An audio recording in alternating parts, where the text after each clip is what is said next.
Truong stood in the middle of the half-built wooden house, the late afternoon sunlight brushing across the unfinished planks. He turned, then froze.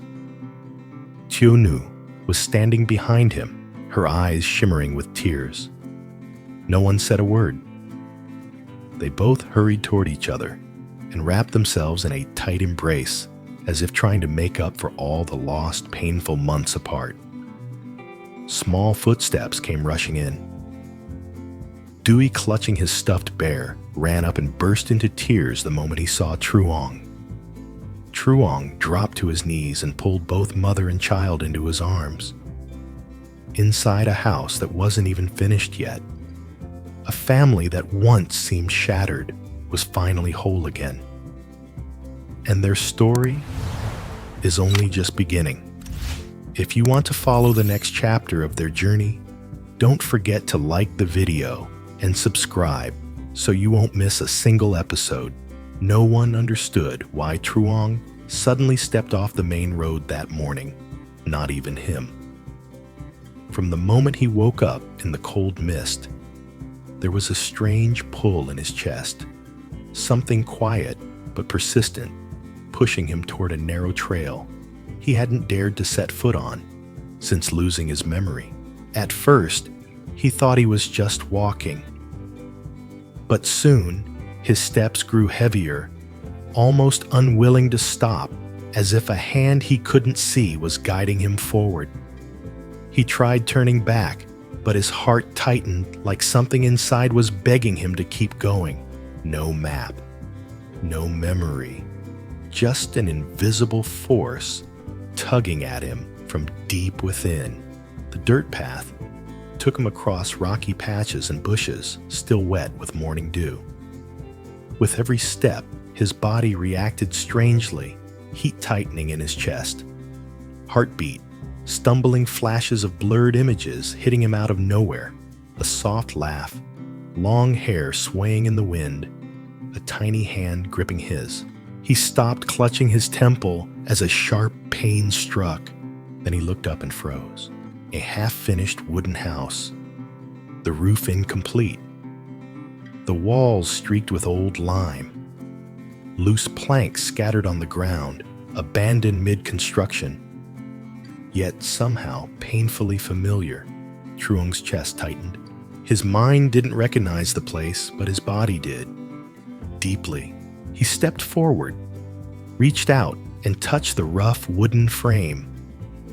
Another image flickered, a woman standing at this doorway, smiling at him with a warmth that cut through the wind. Beside her, a small child holding his hand. Truong inhaled sharply, as if someone had grabbed his heart. He couldn't see their faces. He couldn't remember their names. But the feeling hit him so hard his knees nearly buckled. "Did I used to live here?" he whispered. A breeze swept through, carrying the faint scent of citrus blossoms, a smell so familiar it sent chills down his spine, like a memory almost breaking free but slipping away again. And in that quiet moment, 100 questions burst inside his mind. With no answers in sight, a soft sound of footsteps came from the slope behind him. Truong turned slightly, just enough to sense someone, but before he could even register the figure, a pair of trembling arms wrapped tightly around his back. He froze. The scent, the shaky breath, the warmth pressing into him. It was exactly the same as the feeling he had in the dream that kept him awake last night. A small sob escaped behind him, so fragile yet sharp enough to cut right through the pieces of his fractured heart. You came back," the voice cracked. It was Lytieunu. Her words soaked in all the months she had been holding herself together. Her chin rested against his back, quivering, and her arms clutched him like she feared he'd disappear again. Truong stayed still. He didn't know who she was. He couldn't picture her face, but his heart reacted as if it had just found what it had been searching for all this time. I don't... His voice broke, unable to form anything solid. Tieu shook her head gently. Her tears warmed the back of his shirt. You don't have to remember right now. Just stay. That's enough for me. A drop hit his hand. He wasn't sure whose it was. Slowly, cautiously, he lifted his hand and touched her arm. And then, almost instinctively, he pulled her closer. I don't understand why, he whispered, voice trembling. But when you hold me like this, my chest hurts. Like I left you behind for too long. Tieu couldn't hold her tears anymore. She turned him around, cupping his face with both hands, her eyes red and full of ache. That's because I've been waiting for you. Longer than you know. Truong stared at her.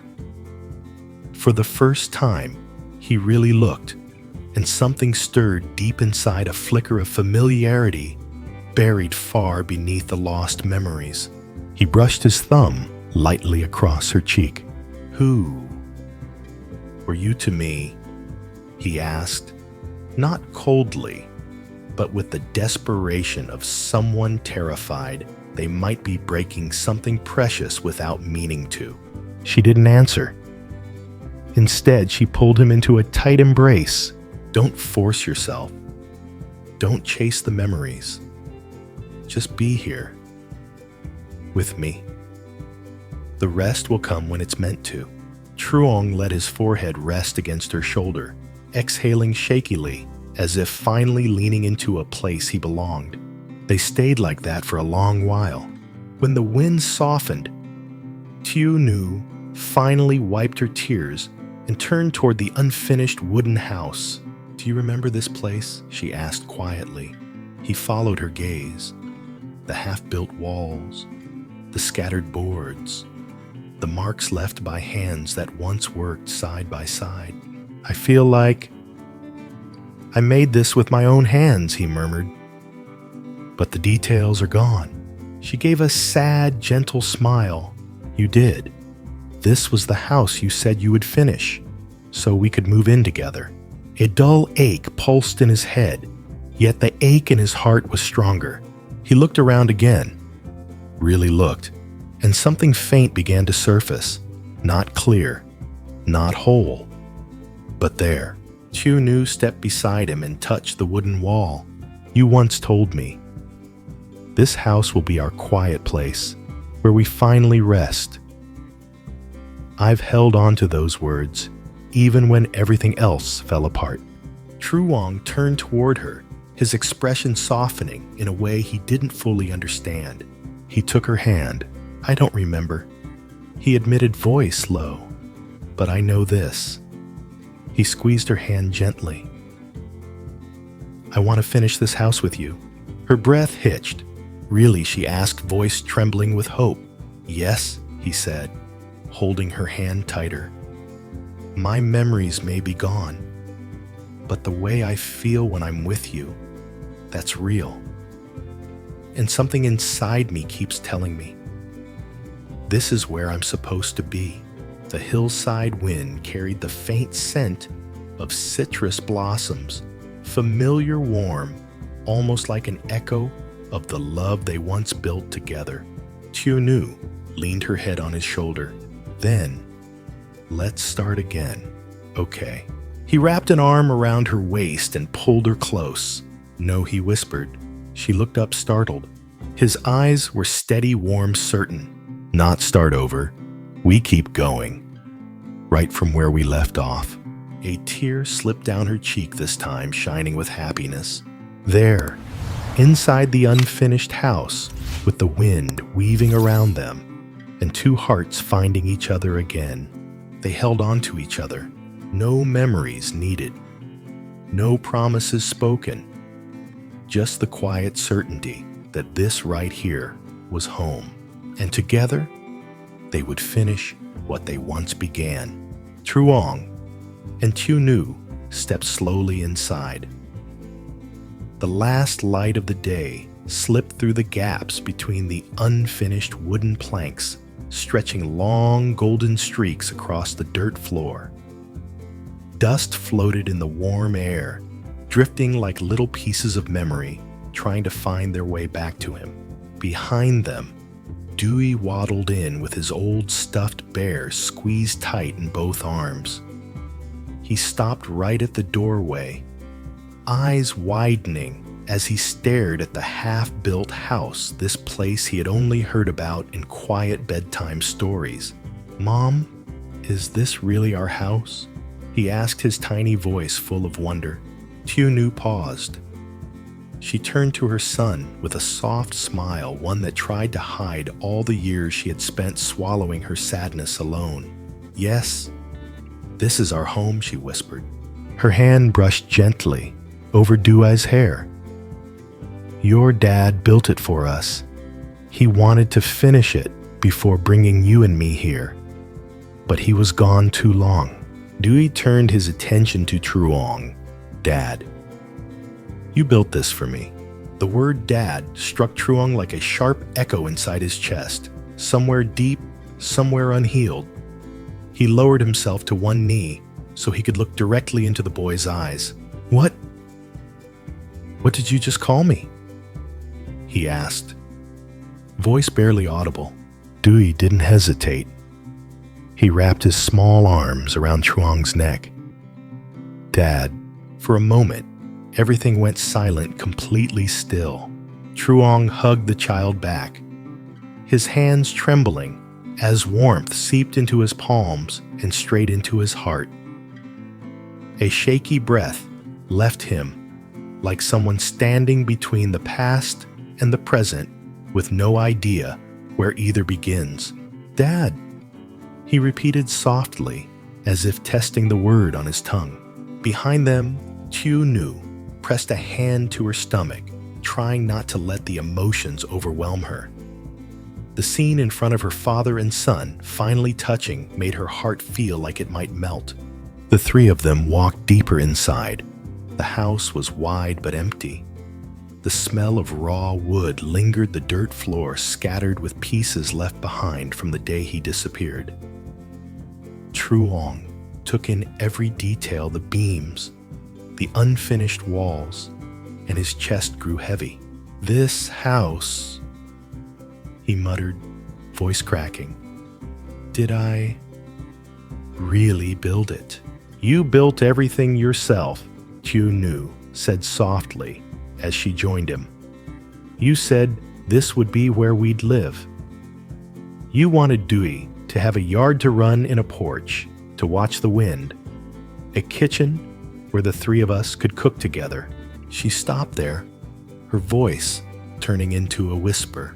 "You meant every word." Truong touched the scar near his temple as a dull ache pulsed through it. But strangely, his heart stirred even stronger. "I can't remember," he admitted, "but being in here, it hurts, and it feels right at the same time." His hand slid over a plank at chest height. "It's like standing in a dream I once lived." Tieu felt her throat tighten. She sank down to sit beside him against the unfinished wall, and he followed her lead. Dewey sat happily between them, still hugging his bear, completely unaware of how precious this moment truly was. For the first time in a long while, they sat together as a family. Wind drifted in through the wooden gaps, brushing the edges of Tieu's dress. She leaned forward slightly, pressing a hand against her belly as the baby inside nudged. Truong noticed immediately. "You're pregnant?" he asked. She nodded gently. "Yes, it's your child." Truong stared first at her belly, then at Dewey, then back at her. "You mean I'm becoming a father again?" Her eyes shimmered with emotion. "Yes. I didn't tell anyone when you went missing. I was afraid. Afraid you wouldn't come back." Truong reached toward her belly, hesitant, unsure if he had the right. but she caught his hand and guided it gently to where the baby rested. "This is yours," she whispered. The moment his palm touched the soft fabric, the baby kicked. Truong flinched in surprise. A strange warmth spread through him, running down his spine like a memory trying to break through the fog. "I'm sorry," he choked out. "I don't remember anything, but I know you suffered because of me." Lytieunu rested her head on his shoulder. "It's okay. I can wait. As long as you're alive, as long as you're here, that's enough." Dewey wriggled joyfully into Truong's lap. "Dad, the house is big. Can you build the rest for us?" Truong let out a small laugh, the first real one in months. "Yes, I'll finish it. For you, for your mom, for all of us." Lytieunu looked up at him. He called her your mom. It came so naturally, so gently, like his heart had decided before his mind caught up. She held his hand. "So, where do we start?" Truong looked around again, something deep inside him clicking into place. The angles of the beams, the layout of the floor pieces of knowledge he didn't consciously remember, yet felt familiar in a way beyond logic. "We start," he said slowly, "exactly where I stopped." They stayed seated there close together, letting the quiet settle around them. But this silence wasn't cold anymore. It carried warmth, like the promise of something finally mending. Sunset light crept through the open doorway, painting all three of them in a soft golden glow. Dewey played with his bear. Lytieunu rested peacefully on Truong's shoulder, and Truong closed his eyes, inhaling the scent of wood, her hair, and faint traces of memories returning. The house was still unfinished, but for the first time, it felt full. And even without his memories, Truong knew one thing beyond doubt. This was home. The place he promised. The people he loved. The family his heart had been searching for. Even when his mind was lost,